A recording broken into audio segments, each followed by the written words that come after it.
Ladies and gentlemen, welcome back to the Castello Show. It is match week 9. Super excited to be here with you. Match week 8 was wild. We got a lot to talk about. Honestly, kind of a boring week game-wise. I think so. 0-0s, a lot. 1-0s, a lot. but some shocking scorelines nevertheless. So we'll get into it. Did you have specific games you wanted to talk about, or did we? No. I'm just gonna kind of run through them, and then we'll jump in as we have stuff to say. Toronto, Minnesota 0-0 that kicked off the week. I was shocked at a 0-0 there. Honestly, I mean, I thought Toronto played well to get a clean sheet against Minnesota.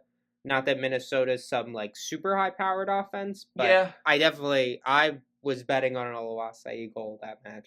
Yeah, I'm very surprised he didn't have one. Toronto doesn't win though. They get draws, but they don't win games. Yeah, well, and honestly, that whole game, I mean, it felt like Toronto was playing for a point, and they were at home. And So, not where you want to be as Toronto, but coming off that thrilling result against Miami. This is the start of the season.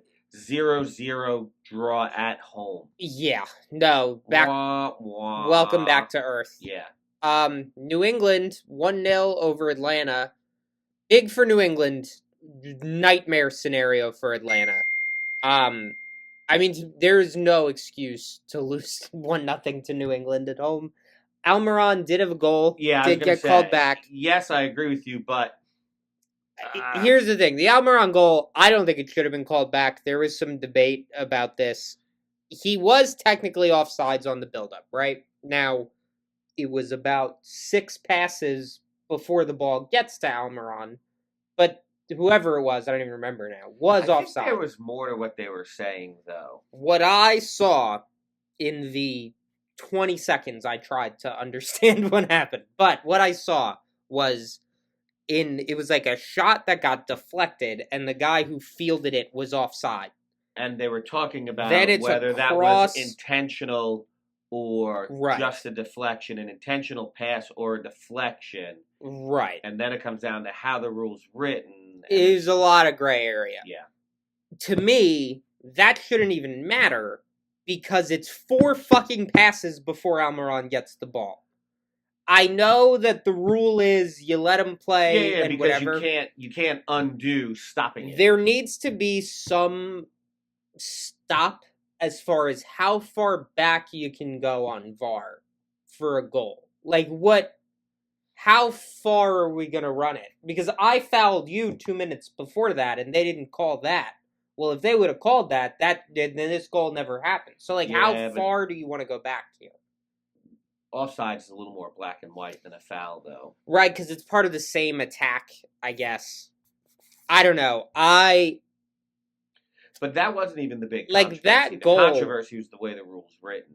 And then the deflection, whether it was a deflection or whether it was intentional. But that goal, to me, is a goal.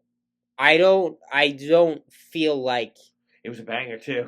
Yeah, it was. But honestly, if I was on New England, if I was a player on New England, I would not feel cheated if that goal counted. I wouldn't think that was unfair. I mean, it depends.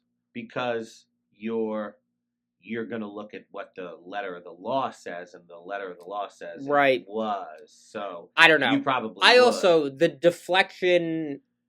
All of that's stupid. So...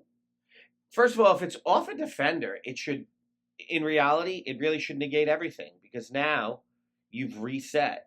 Yes. You've reset. It's not the pass from this attack. No, well, and I don't... It's not the way the rule's written, but that's how I think it should be. Right. Once a defender touches it. Now, I also get the argument of, well, what if I just rip it at a defender and, I have a guy cherry pick and just assume it's going to go behind him. But honestly, if you're good enough... the defender's going for it. If you're good enough to pass off of a defender to a player in an offside position, honestly, you should be allowed to do it. I don't give a shit. I think that's fine.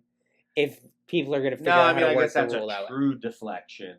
That he didn't mean for it to hit him. Right. And that's why these rules in every sport get so convoluted and everything. Yeah. Because they try to come up with every scenario. Did you ever read the rules of golf? Right. Oh, my God.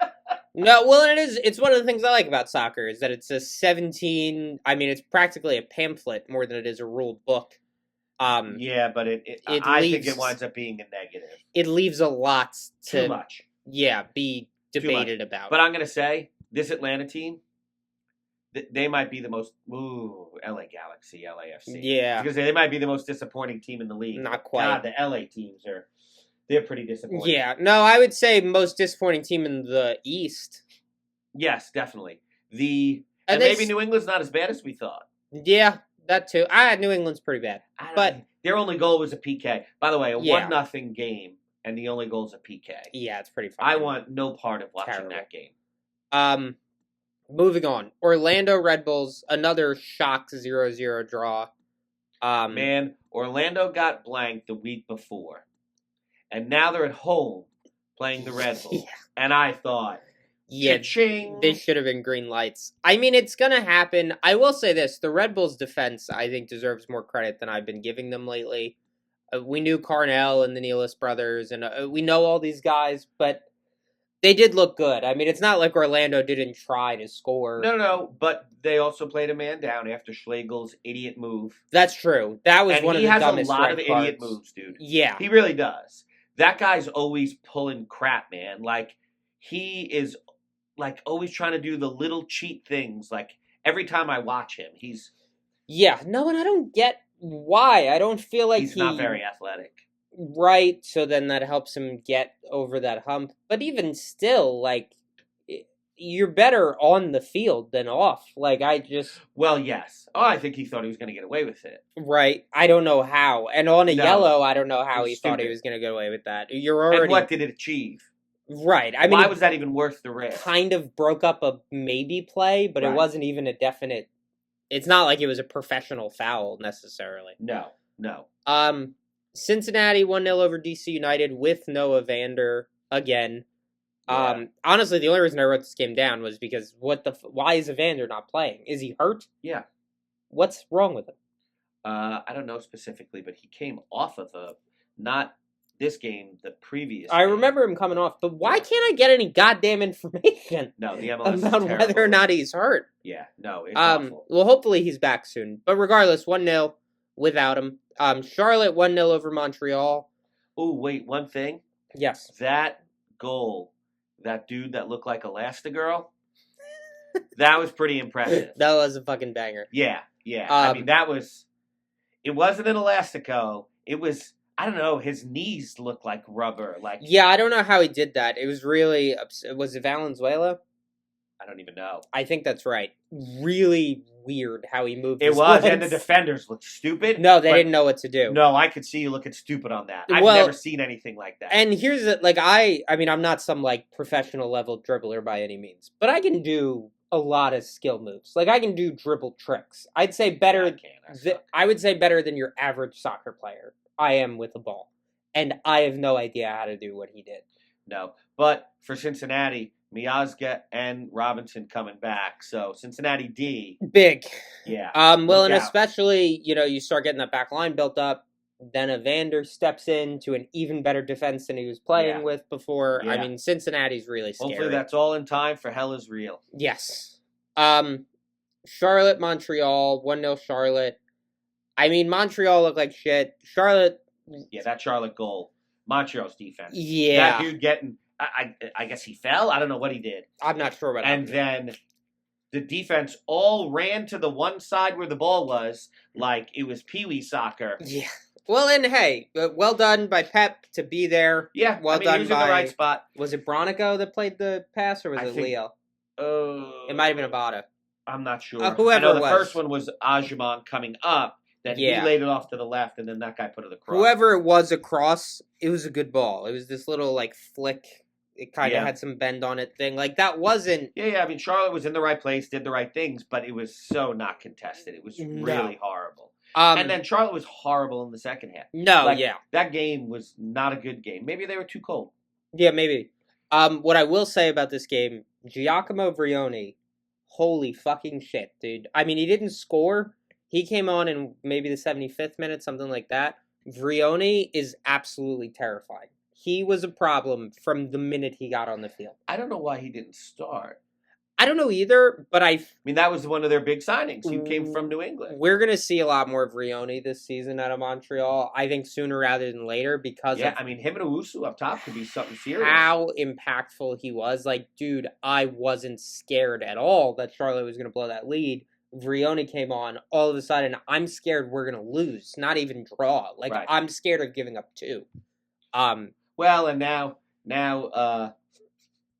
so first they pull Privet out the week before, so Ream can be a halfback. Yeah. They realize he still sucks at center back. Right.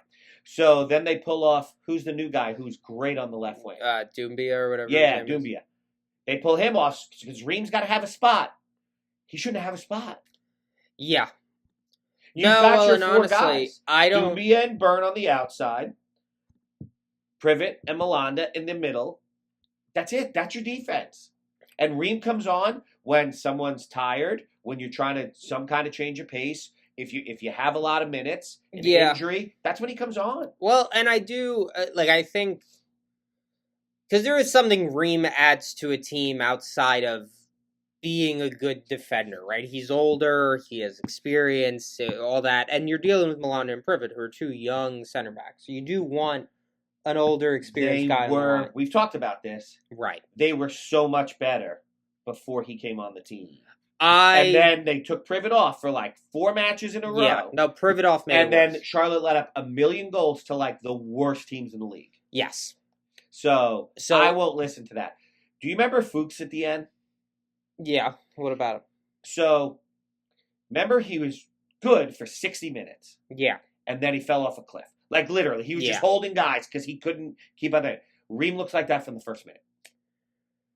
Yeah, I see what you mean. I don't know. I think Ream is a super sub to me. I think he should be coming on in the 70th. I think when everybody else is already tired. Right, and I do think there is a captainship thing to him. I think that matters more than... I don't think he can do it all with that. Obviously, you got to be able to run and all that. We've seen it, and we've seen it again. There's a reason that Privet's back in the lineup. Right. Well, and Privet does need to be back in the lineup. I don't think the solution was ever change that center back pairing. Malanda Privet's the pairing, whether you like it or not. That's what works. And if you think... And it should only get better. Right. But honestly, if you think a center back is going to fix Charlotte problems, you're not watching their games. They're not the issue, those 2. No, they're not. But for them to win games, their defense has to be perfect. Yes. If they don't have Kalina in goal, they're in 12th place right now. Oh, I agree. He has made a ton of crazy saves. Yeah. No, Kalina's huge for them. And I think... So the last thing you want to do is have even more attempts on him. Yeah. At some point, they're going to go in. And they don't score enough. No. I think Privet Malanda, Byrne or Ream on the one side and Doumbia on the other. I think if you start Byrne, Ream comes in the 70th. I think if you start Ream, Byrne comes in earlier, maybe the 60th. Right. But I honestly, I think that's the weakest spot of that back 4 is right back with Byrne. And I don't think Byrne is bad. Or where Ream is. Right, yeah, sure. I don't think... Here's the thing. I don't think Nathaniel Byrne gives me everything I want out of that position. No. I do agree. The other 3 are more solidified than Byrne. Right. I think it's Byrne and Ream. Doumbia, actually, I never heard of that guy. He's good, man. And he adds something to that team. And not just defending properly, but he adds more to the attack, which they do need help with. Yes. So. And I think Byrne needs to get that together, or it's on Ream to step in and do that. And honestly, I don't feel like either one of them does a good job with supporting the attack. But I would put both of them on the right side, and hey, one of you two's got to figure this shit out. I don't care which one. Yeah, and if they split time, then hey, go all out, because you've only got to go 50 or 60 minutes. That's all I need for you. So go all out. Moving on, NYCFC 1-0 over Philly. What was Alonso Martinez's goal? Because I remember thinking... So it was just a ball. I wouldn't even say over the top. Andre Blake. Side more. Blake came out, didn't Yeah. come close to beating him. I mean, Made a ridiculous slide. that was It gross. was really, really bad. And the defending was really bad. Yeah. Like, all in all, I mean, this game's really not worth talking about. I don't know if it's but Philly, just like Orlando, shut out twice in a row. Yeah. What? Well, and honestly, I think you look to compound that, honestly, as a betting player picker person. Well, yes. No, I like Philly and Orlando. Yeah, I mean, this week. Vancouver 5-1 over Austin. Brian White with, did he have 3 or 4? 4. 4 goals from Brian White. I mean, it was a rout. Honestly, Austin, I mean, they never looked like they were trying to play defense. That was so bad. It was, here's the thing, I don't want to take anything away from Brian White. 4 goals is 4 goals. Respect, love it. But that was barely a defense. Nobody picked up anybody. Crazy. There was so much space everywhere. Yeah. And that one goal where it, 30 guys shot, and then they finally scored off that dude's face. Yeah. No, that was really upsetting. Guys were just running around. I believe it was like chickens with their heads goal. cut off. There was no semblance of anything. It was just panic, run, don't know what we're doing, what's happening. Yeah. And you're down 3-0 already. You don't need to sacrifice your face. No, let the fourth go. And then dude, it hit him in the face so hard he fell down. He did, and it still went in. It's crazy.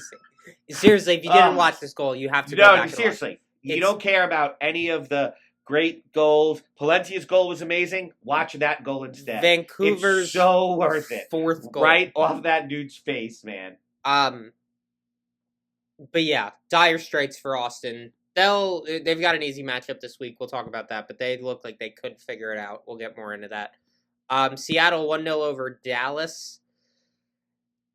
Musa came off early, so I'm not going to get into the whole... it off. Yeah, I want to get into Dallas. Where the fuck are you? What are you doing? But yeah. Musa hurt. I don't know. We can call this one a wash, and let's see what happens. De La Vega looked great, though. He did. I mean, he was everywhere with the ball. Yeah.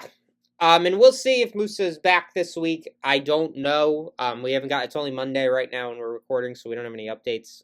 But as we know things, they'll get passed along. Nashville 2-1 over Real Salt Lake. Surge had a penalty. Good for him. He's had some penalty woes along with everyone in Nashville, apparently. Yeah. I mean, the whole fucking building can hit a PK. Yeah. Too. So Surge got one. The Lovitz won. We want to get into that? I mean, that was a red, and I don't know how you don't go to VAR. It was pretty fucking blatant. So I gotta say, and we've talked about this. Yeah. I told you, and I don't think you agreed with me, but give him the yellow. At the professional level, you have VAR. Give him the yellow on the field, then let it go to VAR because it's a potential red card offense. Let it go to VAR. Yeah. And then it can be the red card because on the field, sometimes that's hard to do. Guys just, you know what I mean? So you can't always tell. Well, and I'm cool with that if we're gonna I don't know how it go didn't to go to VAR. VAR. I mean, that's the thing. That was crazy. Here's the thing. It's written into the rules. Hands to the face is a red. It wasn't his hand. It was his elbow. Sure. But, we don't call... No, which is way worse, by the way. Yeah. Now, we don't call every hand to the face as a red. No. That's not the way the rule is practiced. No. But that was intentionally elbowing him in the face. He brought that elbow up. Pretty fucking clear. Yeah. I mean, I have elbowed people. I have never elbowed someone like that. No. And I've thrown out some pretty illegal elbows on the field. Yeah, I don't know how it didn't go to VAR. Should have been a red, and then what happens? He scores a goal. Yep. And here's the thing. RSL, you can't rest on that. You got to do more or whatever. Yeah. That's a big miscall, though. A red card changes a game. It is. RSL, I don't know what to make of them. I don't make much of them, I'm going to be honest. I don't feel like they have a fight. I feel like it's Diego Luna and no one. I feel like it's... Right. I think Luna needs Chicho still. No, it's up to him to do everything. You want to know where everything not changed? Fair. Who was the defender? Oh, my God. I think he went to La Liga. Oh. You know who I'm talking about? There was, okay. Carlos? You had Amika Eneli, who's still there. Yeah. Justin Glad, who's still there. And then this motherfucker. Yeah. I can't remember his name. No, you're right, though. Him leaving was a big deal. Everything changed. Literally, their whole second half of the season. Yeah. Totally different team. And anyone who knows who we're talking about, please put it in the comments, because I will go back and read it. But, I mean, that's been huge. And then you lose Chicho, too, and what do you still have? And maybe they're trying to get young, and Luna's young. Luna's like 21. Yeah. No, and I think but you have to have more than that. That is the play right now, is build around Luna, right? But also... Carlos Gomez. You're correct. It was Carlos Gomez. Here's the thing. If the plan is built around Luna, I'm not unhappy with that. But he can't be the only guy. But you have to build around him. Right. I mean, you can't just send Luna out there to do everything. That's crazy. And that really seems to be what it is right now. It's like Amika Eneli kind of play a 6. Justin Glad do everything on the back line. Right. And just get the ball to Luna and let him go play like Sunday league, dribble around everyone's soccer. Well, I was going to say something optimistic, but I don't believe it. Okay, moving on. Colorado. I'm trying to be nice for once. Colorado 3-2 over San Diego. Big win for Colorado. San Diego is definitely a team to beat right now. Colorado coming off of some score lines they're probably not thrilled with. Yeah, they generally score a lot. Yeah, but they let up a lot.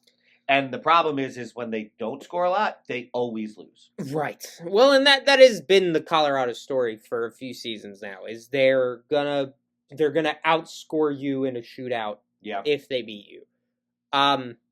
Where's Cole Bassett this season? I mean, he's on the field. Oh my god, I saw he's useless. But no, he was like a huge fantasy player last year. He had so many touches on the ball. No, and I don't know what. You don't really hear anything of him. Yeah, it's going through Mihailovic now. And I mean, Navarro's still around. I don't know if Cole Bassett's playing more defensive, and that's possible. Why. Like, I have to think it's a tactical and maybe thing. Because that's their issue is defense. Right. So, hey, you're going to be more defensive and help us with that. And that might be the answer. I have to think it's something tactical like that, because it just doesn't make sense that all of a sudden Cole Bassett's not good at soccer. Yeah. That doesn't... It has to be something more than that. Yeah. LA Galaxy, Houston Dynamo 1-1. I mean, what a fucking goal on the free kick. I'll say that. Mendes. That was a banger. Yeah. Houston... I don't think Houston has more than one goal in any game this season. No, I think they have 6 games where they scored 1, and I think they have 2 games where they scored none. No, it's like they think first goal wins. I think it's every home game, all 4 home, and they're 4-4. Yeah. Home and away. I think every home game they've scored exactly 1, and then half of their away games they've scored 1, and half they've scored 0. Yeah. That's crazy. No, and not where was Jack McGlynn? No, he did nothing. Everything ran through him. He had 1 million touches on the ball, all these key passes and crazy stats. Now he's playing the LA Galaxy. Yep. Still without Ricky Puig. So they're terrible. Yeah. And Jack McGlynn is sleeping. I don't know what he's doing. Well, and I gotta say, how the fuck did this LA team win an MLS Cup? Puig was hurt. Yeah. Well, that's one game, though. Still, dude, they don't look like they can do fucking anything. This Houston they still had Jovic then, though. They did still have Jovic. This Houston team sucks. And they're not good. What's his name's hurt now? Who's their big center back? Oh, Yoshida. That's Yoshida. True. He's hurt too. Yoshida gone is big. I still don't know. I don't think what's his name plays.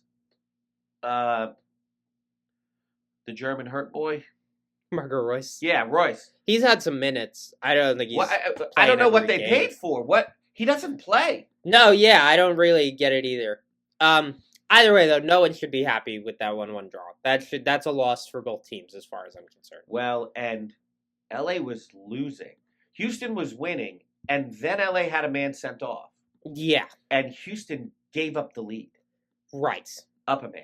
That's horrific. That's some Charlotte stuff right there. Yeah. Well, and from the LA Galaxy perspective, you're back home playing Houston, who's a shit team. You go down 1-0 and then you lose a guy.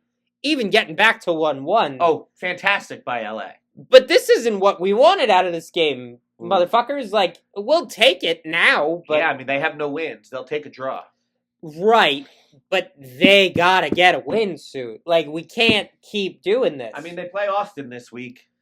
Yeah, well, and honestly... And they don't score goals. Nobody in Texas can score goals. Dude, if I'm... Houston, Austin, Dallas. Yeah. Nobody in Texas can... And it's not hot yet. So then what's going to happen? Right. No, honestly, if I'm LA, I'm circling Austin on the calendar because that's a very winnable game, and they gotta get it going, dude. Like, it's... Honestly, you take any three of these Texas teams, your goal is to score 2 goals. Yeah. You score 2 goals, you feel pretty good about a win. I mean, we're just about at a quarter of the way into the season. We're more than that. We're almost a third. Right. So it's time to go. You still don't have a win yet. Yeah, I know. LAFC 2-1 over San Jose. Bouanga finally breaks the drought. Yeah, that was... I mean, it took a rebound and an open net, but he broke the drought. Yeah. Espinoza goal in garbage time. Sweet. It was off a deflection, but it's still nice. Palencia's goal, we kind of talked about it. That was awesome. That was the most insane fucking volley I've ever seen. Yeah, no, that was great. And you can see him off the rebound. He's already winding up. Oh, he's ready. Like, he knows what's coming. Way before that ball. But that's what you should do. Yeah, no, and I, as a viewer, I knew that was going to him. As the player, I would hope. But when you're on the field, it's not always that obvious, you know? Yeah. Portland 4-2 over Kansas City. Big game, 2 goals from Kelsey.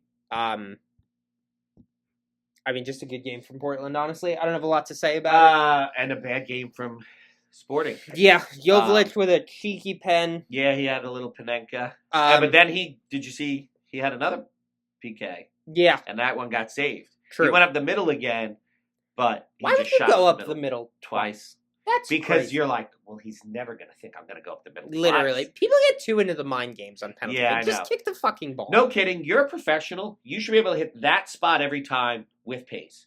And that spot every time with pace is unsavable. Yeah. So you don't need to do anything else. But so the last game they got their win coming off the coach post firing. Yep. Right? So we get up and then boom, right back down to earth. Yep. This is who we are. Welcome back, Kansas City. Yeah. 0-0 Miami Chicago. I just didn't expect a 0-0 match here. I gotta be honest. I don't think anyone else in the world did either. No, so fantasy-wise, it was the first week I took Messi, which worked out well for me. Right. And I was going to take Kuipers as well. Yeah. But the reason I didn't take Kuipers was because if Messi didn't start and Suarez didn't, because they played like 3 or 4 games in a row, weekend, and I was like, wow, if they both don't, well, I still have Kuipers. Right. Being one of the second to last game, and that's why I saved Kuipers in case Messi and Suarez didn't play. Yeah. Otherwise, I would have taken Messi and Kuipers. I thought this was going to be a 4-3 game. Yeah. No, and everything pointed and to then it. Chris Brady. Yeah. Yeah, some great saves. Messi should have had some points in this No, game. I mean, Messi looked really good. It wasn't like he played poorly. No, Brady was fantastic.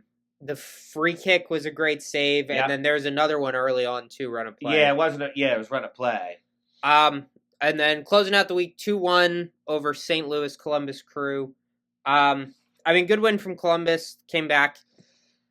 St. Louis, I don't know. This wasn't the game I expected them to win by any means. I do think they're getting on the clock now where like they got to get it going. Klaus got his first goal, just like Bouanga, and he could have had 2 more. Yeah. He had one that was called off sides that may not have been. Yeah. And they didn't go to VAR. No, I don't know what that was about. I don't understand. And then he had that one that was actually a great. It was a great save. Yeah, it was. Towards the end. So yeah, him and Pompeo are actually linking up quite well. Maybe St. Louis will start to have an attack. Yeah, well, and it's hard because they played Columbus, right? So like this is a really good defense. I think they could look good next week. I think next week could be a team to actually pick some St. Louis attackers. They're playing against Vancouver. Oh, well then never mind. Yeah, I don't love that. I hate to stop so early, but I'm gonna pee my pants. Okay. Oh my god. I'm like, we're back. Sorry about that, guys. Here's what happens. I get here from work, and then you're still doing notes.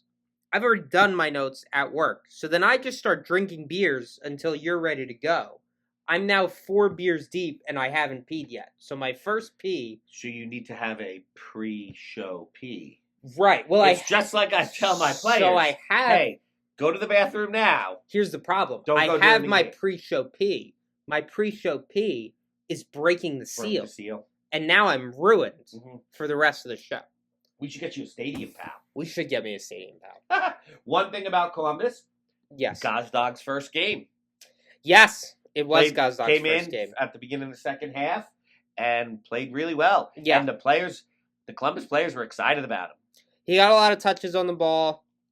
Pretty active. Honestly, it's the Gazdag that we used to see, you know. Yeah, and that you expect. I think it'll Columbus could be dangerous. For sure, and I think people already thought that, but I didn't. Personally, I think it's a good move for him as well. I think he's going to be happier there. I think Philly... you don't really want to live in either of those places, though. No, but honestly, between the two, I imagine Columbus has, like, slightly less heroin. We're talking slightly. I mean, I'm not...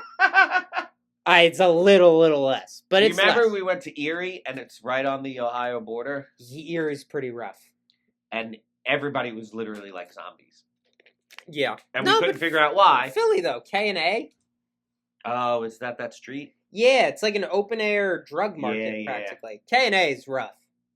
That's the worst thing in America. Yeah, that's really sad, too. Yeah. Well, I'm glad we brought it up on the show.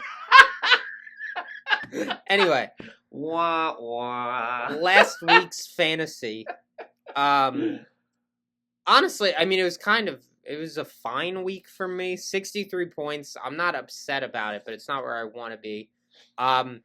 I got fucked by a couple things here. I was at the beach this weekend, so I wasn't checking lineups as quickly as I should. Guzan had 4 points in the first game. I went to take out my second keeper, which was Takioka, but I didn't get it in time for the freeze, so Takioka played. He got 3 points. Nathaniel Burns, 7. Orejano, 8. Tate Johnson, 4. There was something, I don't remember who I had in my back line, but something else got fucked in my back line. Well, Duggan didn't start. Yes, that is what it is. I had Duggan in. Duggan didn't start. That's how Tate Johnson got in the lineup. Which I tried to just put in Boxel, but I didn't have the money anymore. So that's why I had to go. You would have if you didn't have Takioka. Right. But that's why I had to go with someone weird there. Through the midfield, Espinoza captained. Thank God he was the captain and not one of the other guys. Jack McGlynn with 3 points. Espinoza with 16, by the way, as the captain. Ojeda with 7. And then off the bench, I had Anthony with 5 and Diego Luna with 3. Ladilath up top with 5. Bariba with 2. And then Oluwase on the bench with 2 as well. He did not sub in. Yeah, I mean, just kind of a disappointing, boring week. No one went off. Nothing too crazy.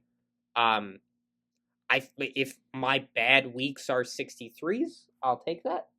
But that's really all I got. Twice this season I've gotten 63 more. One of them was exactly 63. Fun. I got 56. Okay. The second week in a row. I've not scored more than 65 points in any one game this season. And do you know when I got 65? When? Week 1. Which was all downhill from there. I truly don't know what the hell is happening. I don't either. Jack McGlynn, everything pointed towards him. I mean, everything. The dude has gotten so many bonus points. Yeah. I mean, even without goals, he's getting 10, 12 fantasy points. Yeah. Like, everything runs through him. Now they have this amazing matchup. Yeah, no, the stars aligned. And he just... He's not present.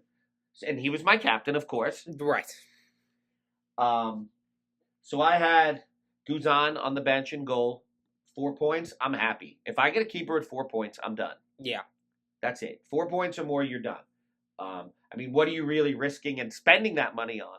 You know, you could go down, and what are you going to get? 7? 8? I mean, it's not worth it. You're better off saving that money and then putting it on a much better midfielder or forward. Yeah. My defense, I had Flores on the bench. Cincinnati got the clean sheet. That's 2 weeks in a row that I've had him, and he is quite the bargain. Yeah. And he's gone up by $1 million in those 2 weeks. I had Owadesu, I thought, Houston had a good matchup. Yeah. And I knew he was price rising as well, and he was cheap, so he was a good option, but he only had 3. Amundsen had 4. I had Moreira, and I took Moreira out because he was just too expensive. Yeah. And he had a goal. Yep. So Amundsen still had 4, which actually isn't terrible for No. a different amount of clean sheet. Ahmed, I tried to get out. We were at a friend's house. I got stuck on the grill. I don't know how that happened.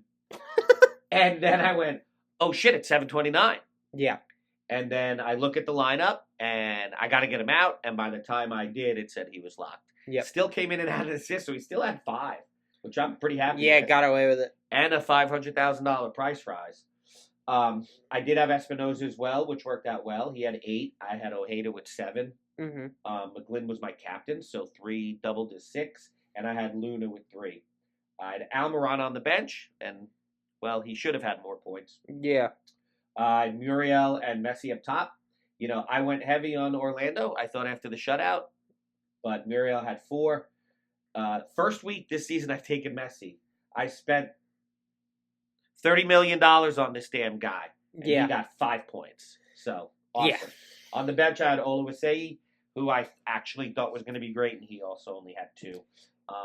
The one good thing for me this week was I made $4.6 million. Big. I was paying attention a lot to guys that were definitely on a price rise.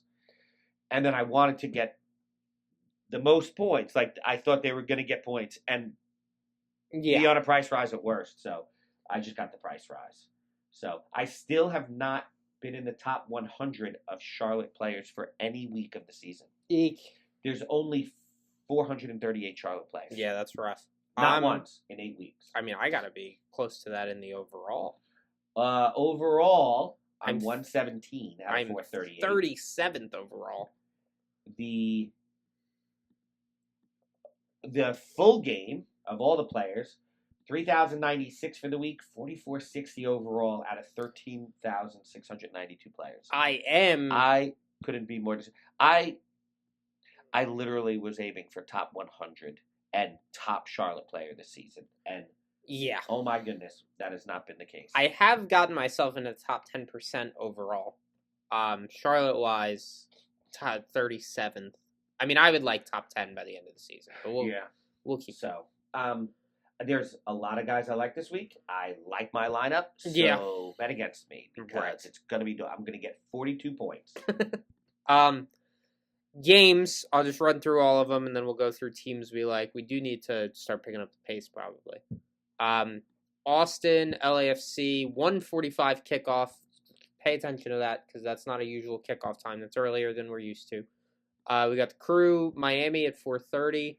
7:30, we've got Charlotte, San Diego. We've got Montreal, Orlando, New England, NYCFC, Red Bulls, DC, Seattle, Nashville, and then Philly, Atlanta. Moving into 8:30, we have the Chicago Fire playing Cincinnati. We've got Houston Dynamo, Colorado Rapids. We've got St. Louis playing Vancouver. Then Minnesota, Dallas. Moving on to 9:30, Real Salt Lake, Toronto. 10:15, pay attention to that, not a normal time. 10:15, Timbers play LAFC. Then we've got 10:30, San Jose, Sporting Kansas City. One thing I will say right off the bat, I fucking hate moving around the kickoff times like this. Yeah. You really pay attention to that because I have started to get ingrained in myself. 7:15, I need to be looking at my phone. Have you seen a 12:15 NFL kickoff time? Yeah. You don't see that because the NFL knows how to present their games. Well, and here's the thing. It's not, if you don't play fantasy, this isn't a big deal. But if you do play fantasy, this is a huge thing you need to keep track of. Because I imagine a lot of people that play fantasy, especially if you've done it more than one season, you have kind of gotten yourself tuned to, I need to be looking at my phone at 2 o'clock. No, last year there wasn't as many of these early games. No, but there was a lot of every week thing now. Have you seen anything go away, by the way? Anything that was pretty big in fantasy that you haven't seen at all? Started in week 1 last year. What are you? Double game weeks. Oh, right. Yeah, no double game weeks. I think that's a big reason, by the way. I was very good at double game weeks. Yeah, well, and I gotta be honest with you, I hated them, and I thought they were I love stupid them. because they I love them. require you to foresee things that you just can't. You don't know if someone's gonna get a red in their first game. You don't know. No, I mean, it was more to think about. It was fun. I I also liked think it. you liked them because you were good at them and other people were not. Yeah, I like to win. Winning's fun. Right, but I don't think. I don't know if it's best for the game. It's another thing that's different from other. I will tell you this: 10,000 different kickoffs in one weekend. Not good. Not for the good game. for the game. No, I agree with that. I love there's no Sunday games. Yeah. No, I like that too. All right. Players.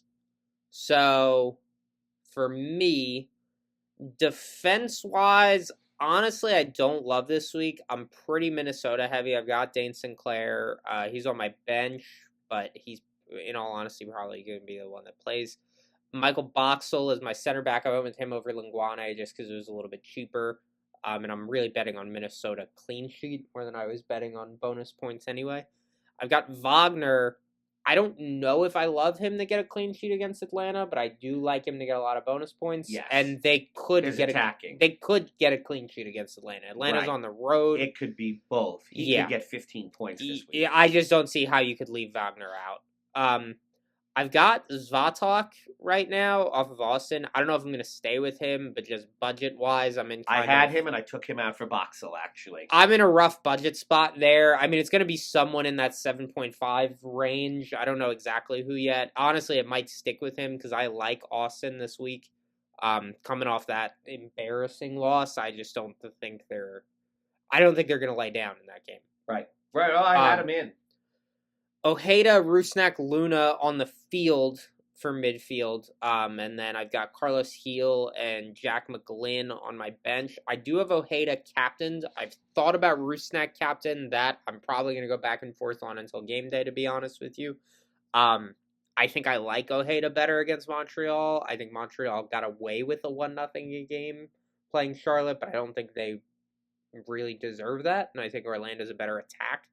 I also think Montreal had a lot of buzz last week with that being their first home game. I think that's going to go away now.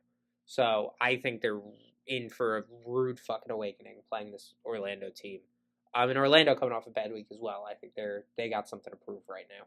2 weeks in a row they were shut out. Yeah. So all of that really to me points to a big Ojeda week. I could see multiple goals. I could see a goal and an assist. I think he's going to go off.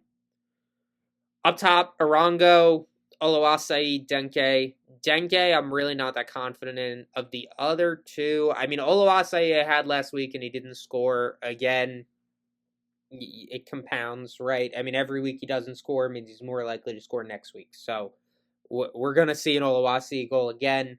Dallas isn't some great Remember defense. We said that about Belanga?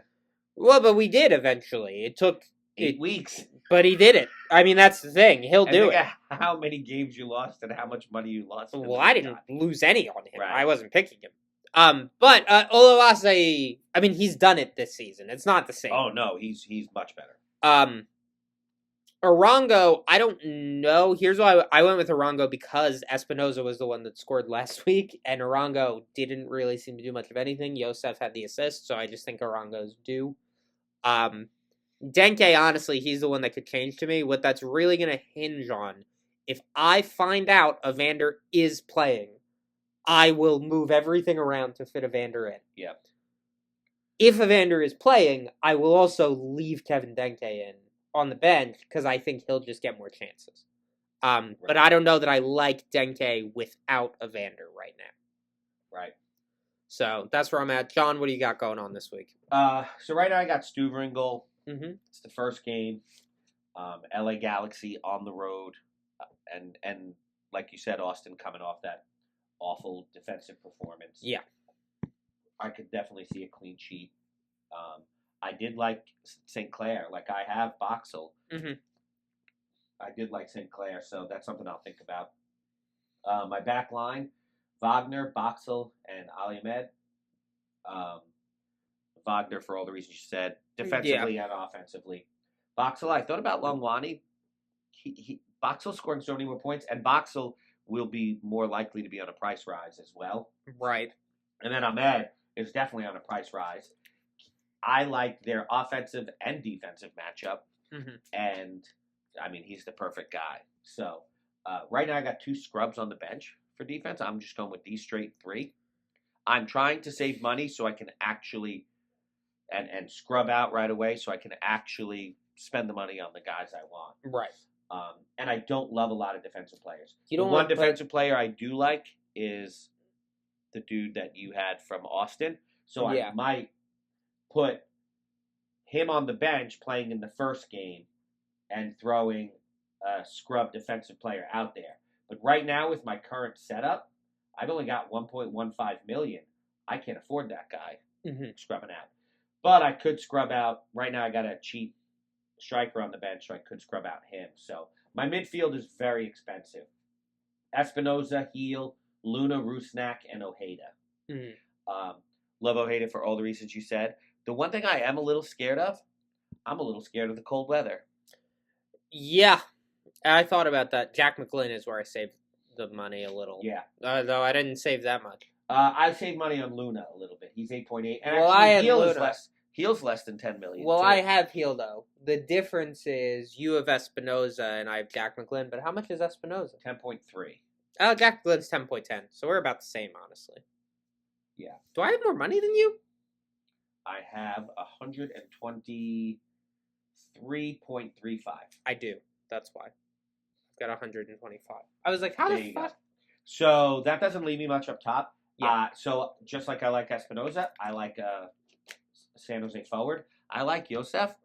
Thought about Yosef. He's actually scoring, not just the game he had the goals, but I mean he had an assist. Like he's constantly involved.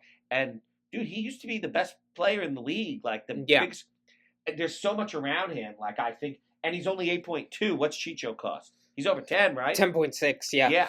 No, So- and he's definitely someone I'd be looking at if you are on a budget. And he's on a price rise. Yeah. You know, he got 14 or 16, I think 16.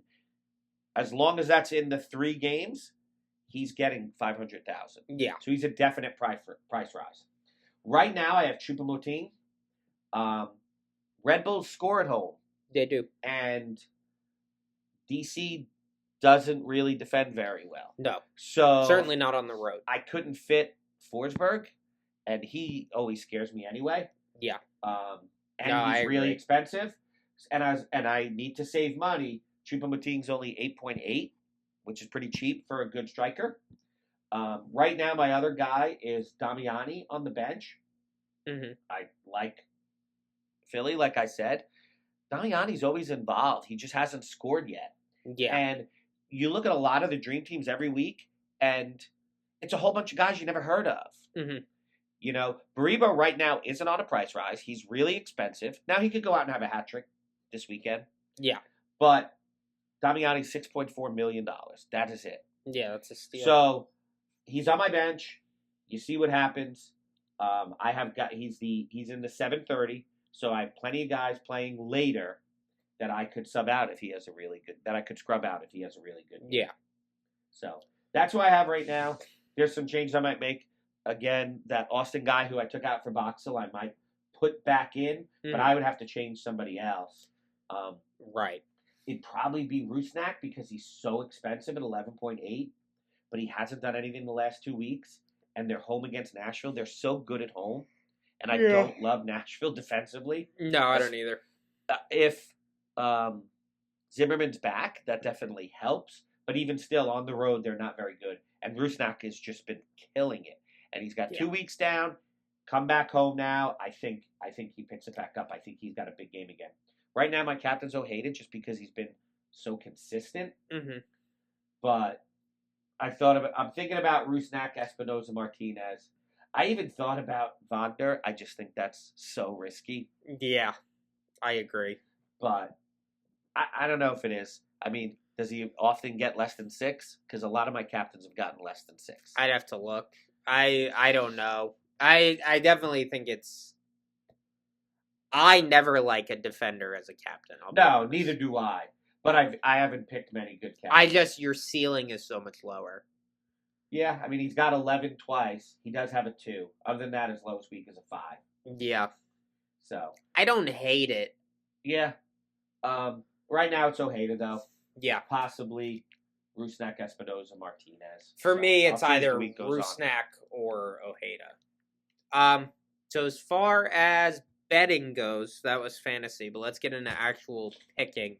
I gotta be honest, I hate a lot of the lines this week. There's not a ton of good ones. The two that really jumped out at me that I would be considering, Cincinnati going to Chicago, they're plus 185. I like them with positive money anyway, but plus 185 is quite a number. What if Evander doesn't play? If Evander doesn't play, I still like them at plus 185. I gotta be honest. I don't think the Chicago team's that scary. Cincinnati keeps getting it done without Evander. Everyone plays their best game against Miami. Yes. So if Chicago's holding Miami 0-0, I think Cincinnati's gonna come out swinging this game. And then Colorado, I don't know that I would say I expect them to beat Houston, but they are plus 310 going to Houston this week. Really? I like them at plus 310. I do too. And I don't know if Colorado is really like a great pick. Honestly, to me, that game's a coin toss. 3-1 odds. But 3-1 makes it worth it. Yes, 100%. I love that. And then another one, honestly, where we're talking about the odds making the game worth it, Toronto plus 375 going to Real Salt Lake. I don't think Toronto's going to win that game. They haven't won a game yet, but they're plus 375 in Salt Lake sucks. Yeah. So Unless Luna goes off. Other than that, honestly, I mean, Minnesota, they're playing Dallas at home, so you think them maybe, but they're minus 135. Minus 135 is not bad. I mean, that's a normal favorite game, and there's no Musa. Yeah, I don't love it, but I don't think it's a bad one to take. Vancouver, plus 190 going to St. Louis. I mean, I don't hate it. I don't love it either. No, I don't love that.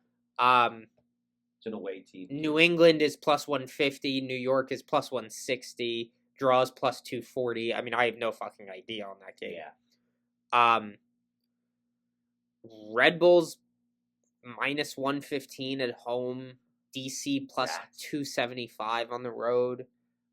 Red Bull minus 115. I mean, they're so much better at home than on the road. Yeah, and I think they probably are the better team that game. They just scare me, you know. There's a lot of games. They've scored 2 goals every game at home. 2-2-2-2. Yeah, there's a lot of games like that one this week where it's like the numbers 0, say that 2-1-1. So they have 3 wins at home and 1 draw, no losses, and they're going to lose to DC. I mean, Red Bull's the team you look at then. DC away. They have scored 2-1-1. And oh my God, they've let up 2, 4, and 6. Eek. So they drew and they have 2 losses, and they average 4 goals a game on the road. Well, there you go. You like Choupo-Moting now? Suddenly. Yeah. The numbers point that way, but he'll shit the bed. That's just what happens. I don't even know why I look at numbers. All right, guys. I should just pick out of a hat. On that note, let me ask you this though. Hold on. What is Seattle and San Jose's lines? Seattle is minus 140. Nashville is plus 350. Yeah. Seattle's at home. They're awesome at home. Oh, yeah. I like that. I like Seattle. Minus 145? Yeah. I like that a lot. What's San Jose? San Jose. Where? They're playing Sporting. They're the last game of the weekend. Last game. Thank you. They're getting you into U.S. Open Cup games. Is that what the hell they're doing? Yeah. No, I have to tell it to show me every game for the weekend. Hold on. Portland, L.A. It's the game after that. That's 10:15. It's the 10:30. There's no line? So yeah, I guess there's no line available yet. Huh. Why is that? There's not like injured players or anything. That's interesting. Yeah. Like I could see there being no line on the Dallas game because you don't know if Moose is playing or not. And he's such a pivotal. There could be a line posted shortly. I mean, it's Monday. They do update these throughout the week. Like tomorrow when I go back and look, these numbers will all be different. So as we get later in the week, I'd like you to send me the lines. This week I want to pick X amount of games and say how much I would bet with that. And actually this week start tracking where I am. Yeah. I definitely think I do a lot better than that with fantasy because I'm picking the right teams a lot of time in fantasy. Yeah, it's the players you get wrong. Yeah. Now, I would have lost Well, if Orlando had a crazy line, I wouldn't have bet it. But if it wasn't crazy, I would have lost on Orlando and Philly this past weekend. So I know Yeah. that. So, I mean, I know I'm not winning every game. But there are games that where you're getting that plus 300 that I'm hitting on sometimes, too. So, Right. but I would definitely like to do that. Other than that, is there anything else you'd like to say to the people? What do I always say? You forgot? I did. Check your lineups. Good luck and always check your lineups. Check your lineups, guys. We'll see you next week. Thank you.